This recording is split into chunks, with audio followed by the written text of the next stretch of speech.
Justin Stats, Reggie Johnson, Eugene Morgan coming to you from the lovely city of Atlanta. And Eugene, sad day here in Atlanta. Week 1, we're all excited, man. We know how these summers go, right? Yep. Preseason happens. We're looking at ourselves on paper. We're thinking, we're turning the corner. We got all kinds of primetime games. We got a new quarterback. We're ready to make things happen. And then we get to the first week 1. Yeah. And we go out there and look like absolute shite. Absolute. Complete baby shite, bro. Like, we look terrible out there. Right. So terrible that I was told you I was going to try to get tickets to the Chiefs game. I was going to try to get tickets. I don't know if I was told you, actually. Yeah, I was you did. soliciting some tickets. Yeah, I have stopped that solicitation. Where until I can see that this is actually going to be worth my money, until I can see that we could put up more points, and then I'm going to get there and we can kind of score more than a touchdown or so, then I don't know. I don't know if I'm really going to be showing up to these things. But disappointing, I don't think is the word. I think we have a lot of overreaction. We got some disappointment that is going on. Well, I would say underwhelming for me. Disappointing, it was definitely maybe the word for someplace else from some other people. Right. But I would say definitely underwhelming for myself. I expected more out of Kirk, expected more out of a $100 million guy than the 100, and I think it was like 150, 160-ish yards or so. I got to go back and look at the actual line and see. But I know that it was underwhelming. 155. There it is. Yeah. 1 touchdown, 2 INTs, 59 in the quarterback rating. Abysmal for a guy, not only a guy that you're paying that much money to, but for Kirk Cousins for himself. Yeah. And I think he'd be the first one to tell you that.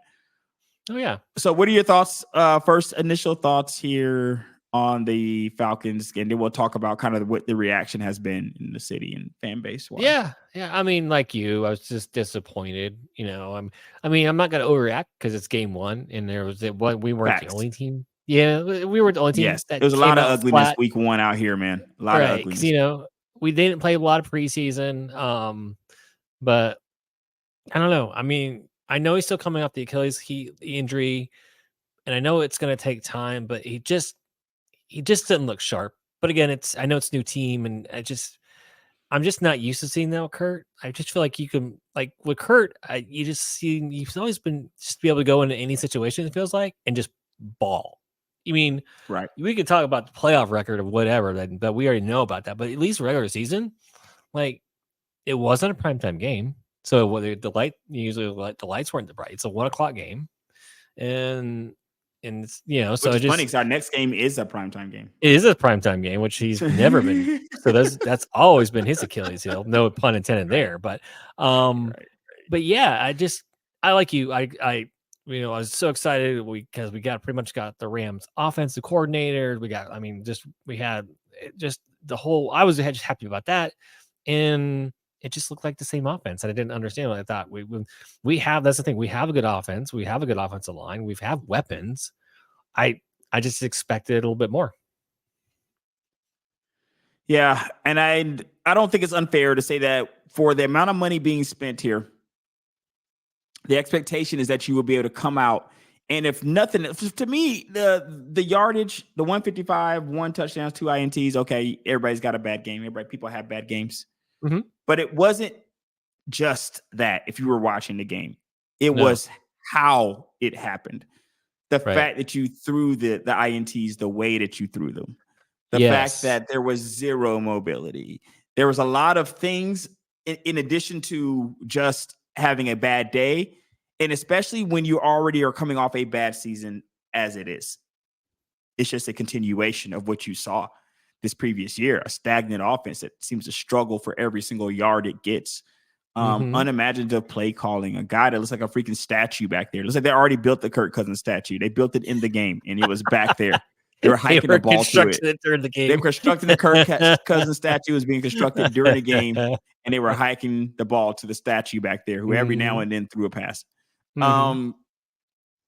I think that's it, Eugene. That's the problem right there. That's the problem that I have. The problem I have is the way it looked. Not necessarily that it was just a bad game, just the way it looked, man. What are your thoughts on that? Yeah, that, and also why, and like you said, like how we felt like we were fighting for every yard. Now again, Pittsburgh, that's not poo-poo on them. Their defense is one of the top defenses. Top notch. I mean, top notch. And they don't have losing seasons. They're not a losing football organization.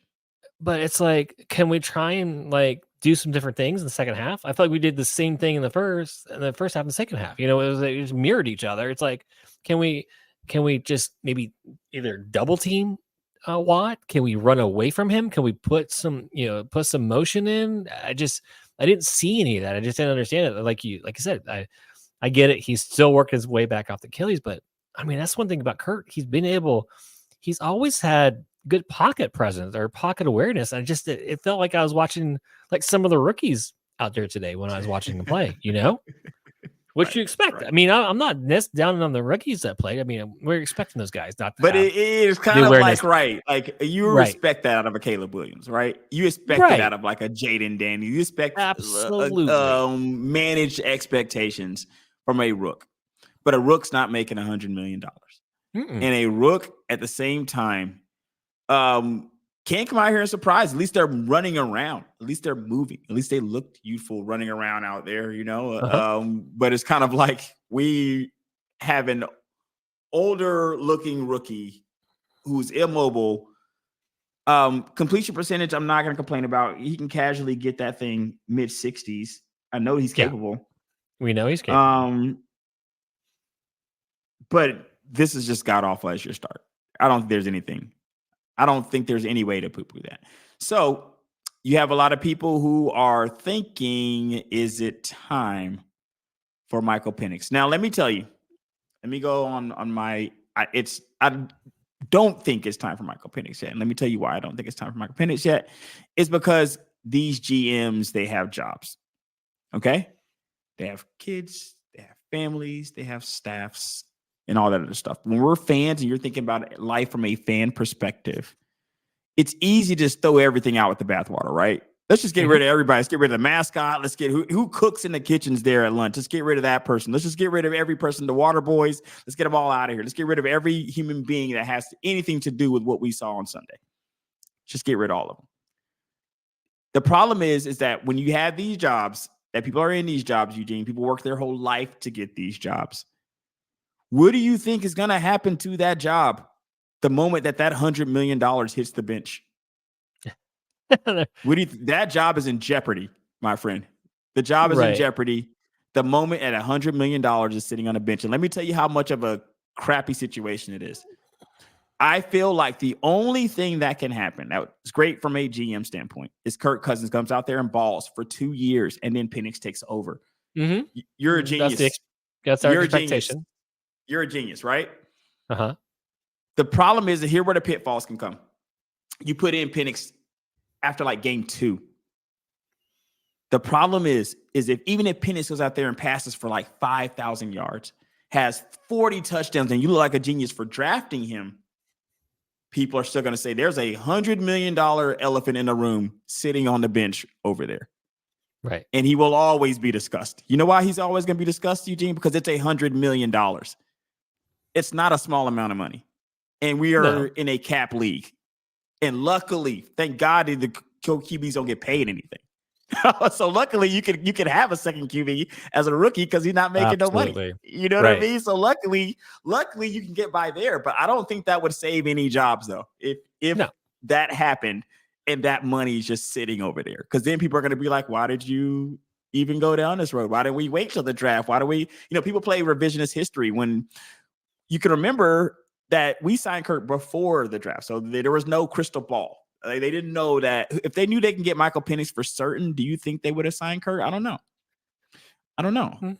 And Kirk was a hot commodity. Let's not act like it was a Kirk Cousins sweepstakes when he came out. There were several teams trying to pay Kirk Cousins. There's lots of teams that wanted him. They were lining up to pay the guy. So it wasn't like he was just a bum and we just went beating down Minnesota's door for the guy. In theory, when it first happened, we thought we won the guy. We thought we won the Kirk Cousins sweepstakes, right? Like we won this thing. Yeah. So I don't think that he can sit on the bench without there being serious issues. But I do think that there's only so long that you can go that if he doesn't look more mobile, if he doesn't at least look healthier than what he has looked so far. Because I don't know if it's a health thing where he's just so immobile. He's never been a mobile guy, Eugene, but No, this was crazy. This is this crazy. was Not like even you like said. pocket movement. You know what I Yeah, mean? that's what I mean. The only time that I saw him really move was when was the pass to Pitts. But even then, it was like he moved to the right. I'm sorry, the left, and hit him. But it's like, but some of the plays you're watching going like he's not even moving. It's like that Watt, like some of the like TJ, some of the sacks is like Man, he that didn't just even look fair at times, right? It didn't even right, look fair. right, The guy, like he was just going after an inanimate object yeah, back there, yeah, helpless. You're beating up on a helpless guy back here. You know what I mean? He can't yeah. even defend himself. Yeah, but like you said, I don't think it's going to continue. Here's the thing: after the first 3 games are brutal for our Yes. schedule. Then our schedule opens up. So I think then, so Does if Kirk we make it? go, Does Kirk even make it? Does Kirk make it to the games?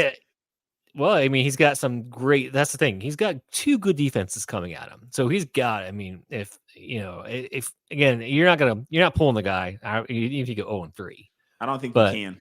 I don't he think you can't can, because man. you I can't put think that. he has to go at least in theory.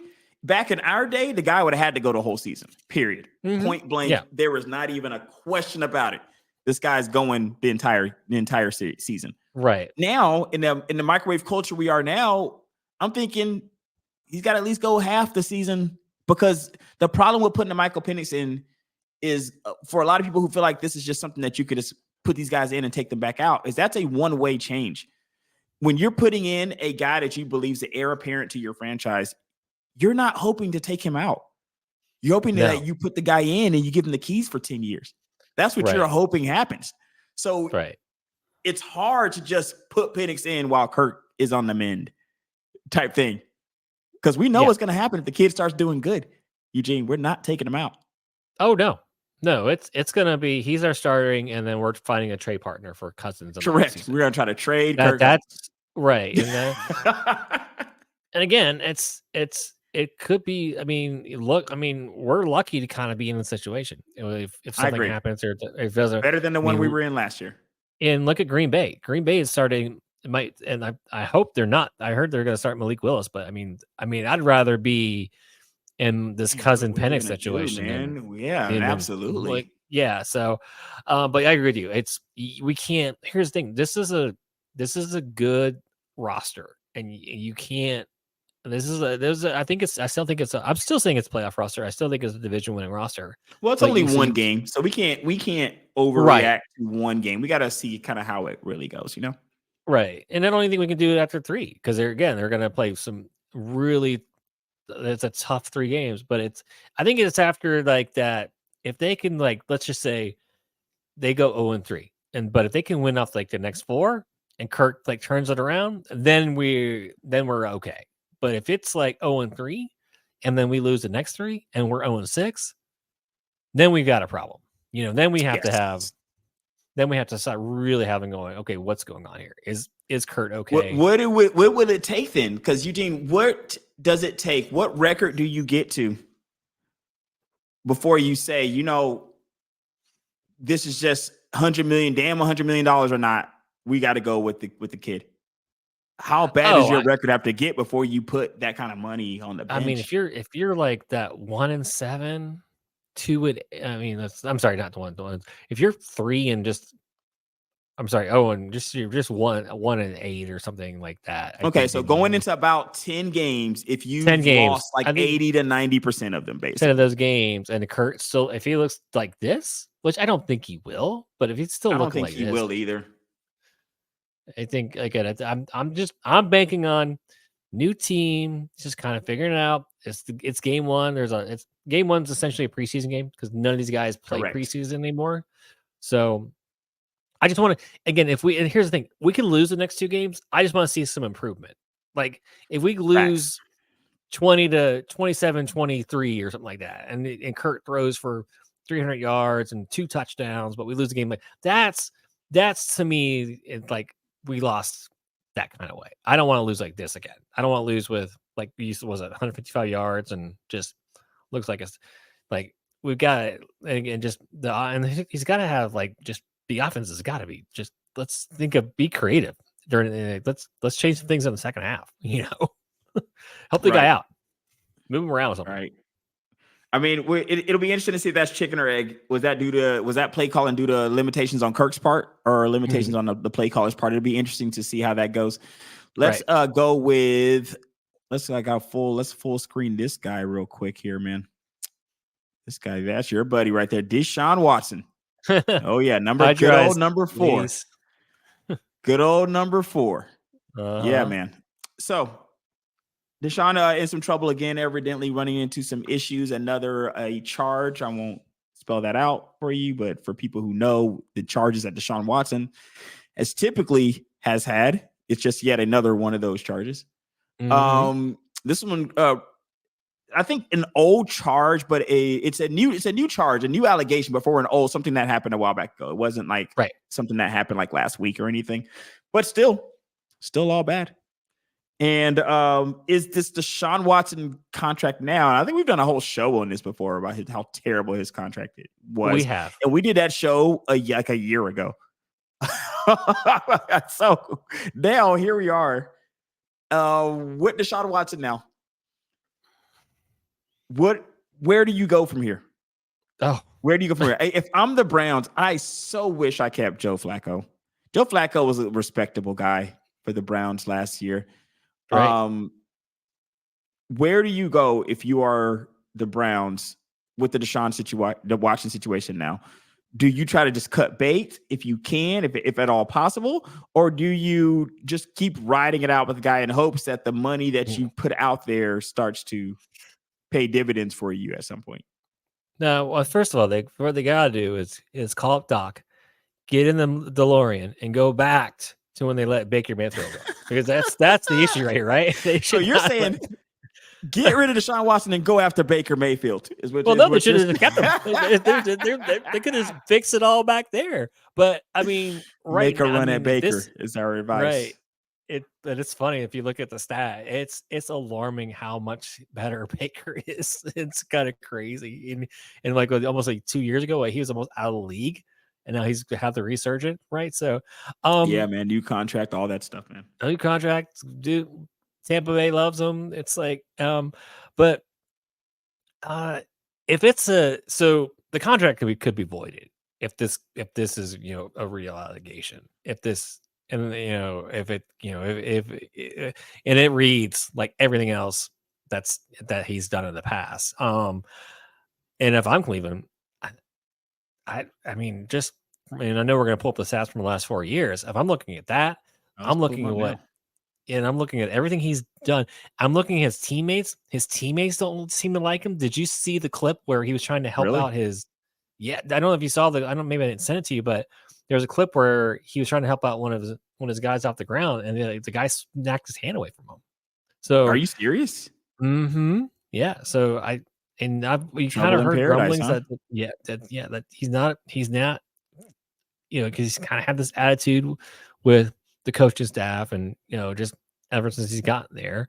But yeah, I think it's like $172 million against their cap for the next 2 years or something like that, or every 2 or 3 years, whatever the rest of that money is. So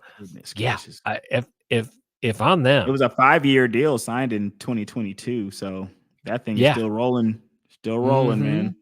So yeah, if I'm the Browns, I'm monitoring this situation, and if there's a way for me to get out of this, then I'm looking away. I'm looking away. Pull the ripcord.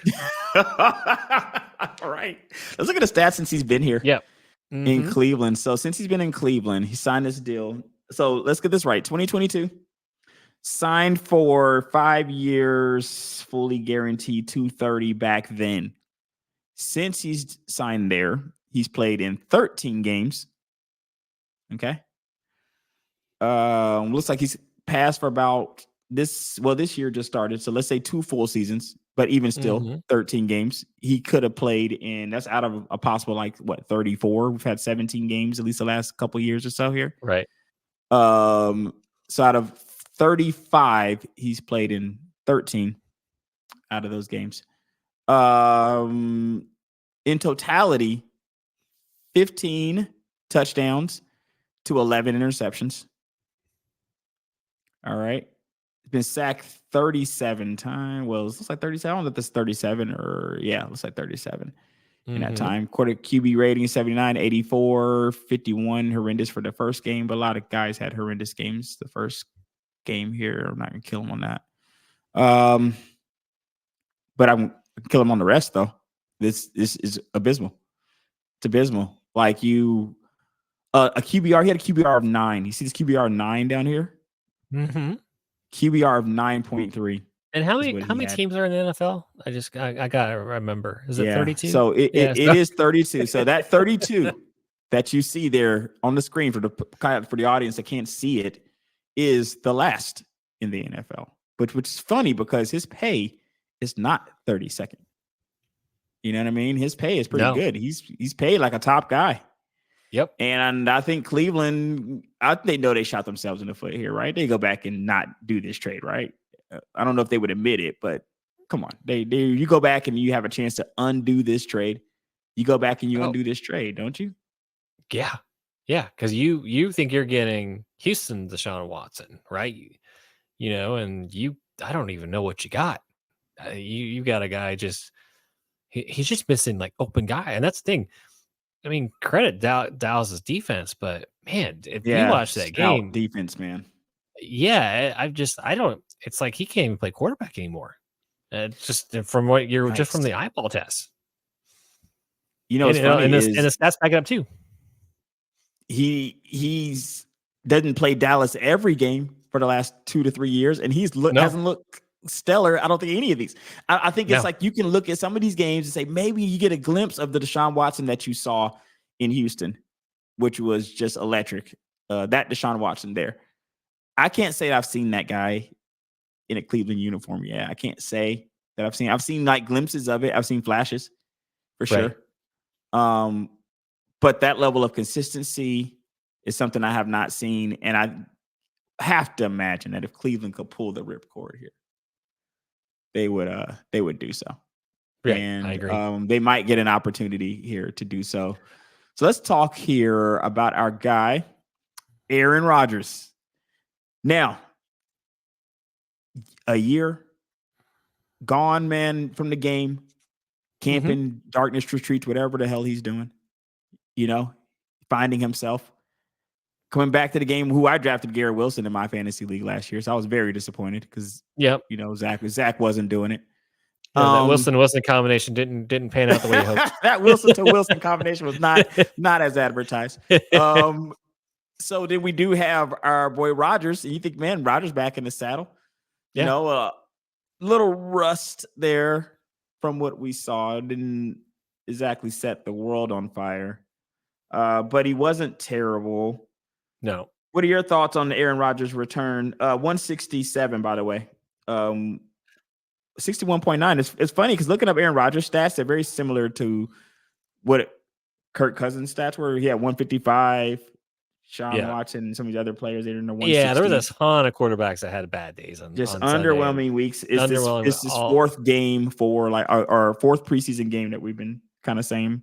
One touchdown, one interception, 82. What are your thoughts? I mean, he had some times where he looked old, and he had some times where he looked like he could spin it again. When I remember telling you, like, that touchdown, like, oh man, this guy, he casually the can free get it play. There, yeah, he had the free play. That ball just looks king of the free play. Yeah, that's it. The spiral looks so pretty. It's. I mean, again, they were the same boat. They've got a great defense. They've got good offense, so they should be there at the end. I know Jets fans probably have more reason to overreact than we do, but yeah, I just think it's game one. I mean, you could be in a worse situation, right? Look at what's going on at some of these teams around the league, losing quarterbacks and all this other stuff. And plus, look at the situation you just came from last year. Got to at least be better situation than that, Yeah. No, I think again, it's game one. Let's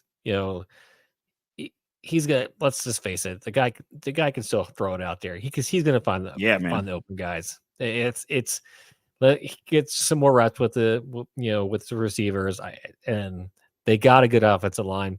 It's just bad when you got to go against the 49ers defense game one. That's pretty tough, man. That's like you kind of want to have a cupcake game if you've been out for a year.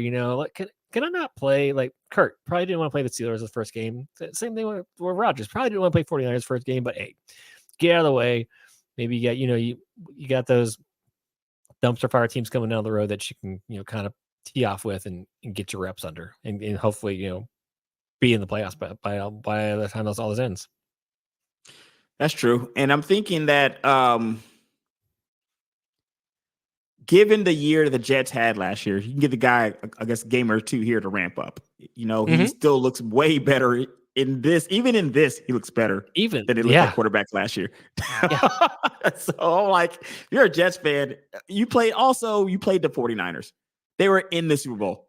Right. And they got a pretty good defense. So don't get too down on yourself by getting boat raced by a team that just boat races teams in general. We're yet another team.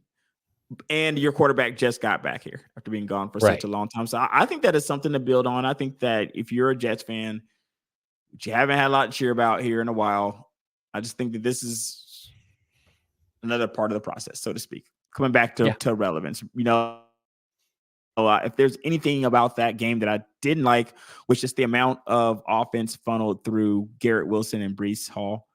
It just seemed predictable. Right. Like, hey, I'm probably Lazard, Hall, and Wilson. Did anybody else even touch the ball in New York besides those three players? I don't know if they did. Didn't feel like it. Yeah. I don't. Maybe when they subbed out Hall, I got to see if they had. I think Conklin had a touch there at the end and maybe garbage time or so. But was it noticeable to you how they were funneling a lot of their offense through those couple players? I did see that. And again, and that was the difference. Like that was the exact opposite what the Niners did, right? You saw them spread the ball Correct. around. And so was catching passes out there, man. Yeah, right.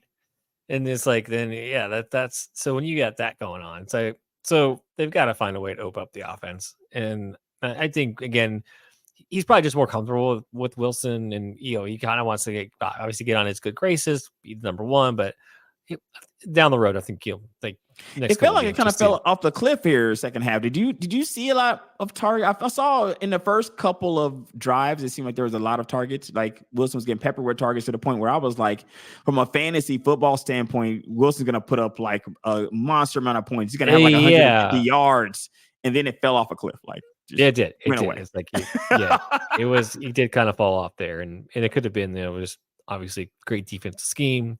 Could have been a little more double teams, and that's where Rodgers got to be smarter. Like, okay, don't force it. Let's try to find your open guy. So, again, they're turning over a good roster. They had a good roster last year, minus the quarterback. Obviously, we've talked about it ad nauseum, but so I still think I still think they're a legitimate playoff team. Still, I don't even the roster's too good not to be one. I agree. With Aaron Rodgers healthy, this should be a team that contends for something. I'm not sure where you guys are getting in at, but it should be a team that's contending. And if you're a Jets fan, that's got to be comforting, because we all know the history is you haven't contended for quite some time. Right. Yeah. It's been a while since they won those division titles, right? But again, it's but it's at least a wild card team. They're the Jets, and I think the Jets fans will go crazy for that. Tough division, man. It's a really tough division. That's the thing. Even the Patriots winning, that was a shocker. So I don't think the Patriots. I thought they were being super disrespected. It's funny because that line. I thought the Patriots being super disrespected there, man. So it was funny to see them to come away with the W, and then you have Miami being Miami and the Bills being the Bills. That's gonna be tough. That's gonna be a tough division. So maybe wild card maybe is. That's something to wish for though. Playoffs. There's a lot of teams right now that realistically coming into the year, they know they have no business talking about the playoffs. They know it. Even though hope springs eternal this time of year, there are certain teams that we know are going to be anywhere near the playoffs. Oh yeah, by the end of the year. The fact that you can Giants even and Carolina yourself one, absolutely. Like if you're any of these other franchises that are just in a total disarray, and your playoff hopes, are dashed before the season even begins, then it's a blessed situation to be in, to have at least kind of be able to look forward to postseason success, at least be able to look forward to aspiring to postseason is and having a realistic aspiration to postseason. I think it's something that you can kind of take with you there if you're a Jets fan. Last words on that. You got anything else on that there, Mr. Morton? Oh, I think we're good, man. Let's wrap it up. This is Justice Stats, Reggie Johnson, Eugene Morton. Check us out, Stitcher, iHeartRadio, Google Podcasts, Apple Podcasts, Spotify, wherever you find your podcast. See you next time.